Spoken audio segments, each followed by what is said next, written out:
Reka nkubwire ngo ikaze muri uyu mugoroba. Ikipe ya Rayon Sports imaze gukora amateka, aho nayo imaze kubona amanota 3 mu itsinda irimo. Nubwo benshi bari bafite imitima ihagaze bavuga ngo El Ahly yo mu gihugu cya Misiri ngo imaze gutsinda. Iyi Rayon Sports zose ziranganya amanota n'ibitego, ariko igasha kari mwino ekipe ya Rayon Sports. Reka nkubwire ko uwitwa Eritatu guturuka mu ikipe ya Mukura FC cyangwa MVC aje agakora amateka. Tutibagiwe uwitwa Muhoza Daniel guturuka mu Burasirazuba.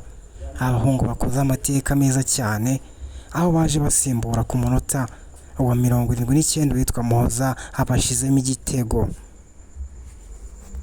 Uyu Muhoza Daniel mubyuke ko yavuye mu Burasirazuba muri ekipe ya Muhazi muri Junior.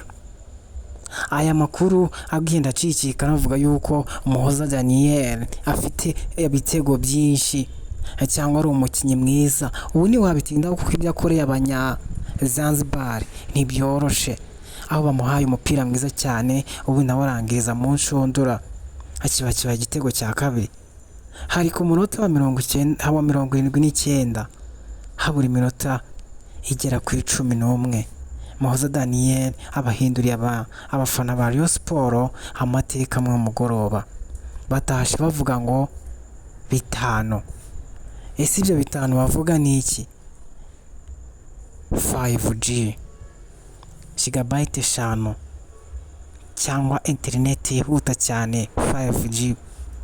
Nibyo bitego batsinze ikipe ya PRFC ubwo bavuga ati 5G. Iyo hari ku mupira wabaye kuwa 5 isaha 12 ntabwo byaje kugendekera neza ino ekipe. Komeza dukurikirane tuguhe byinshi.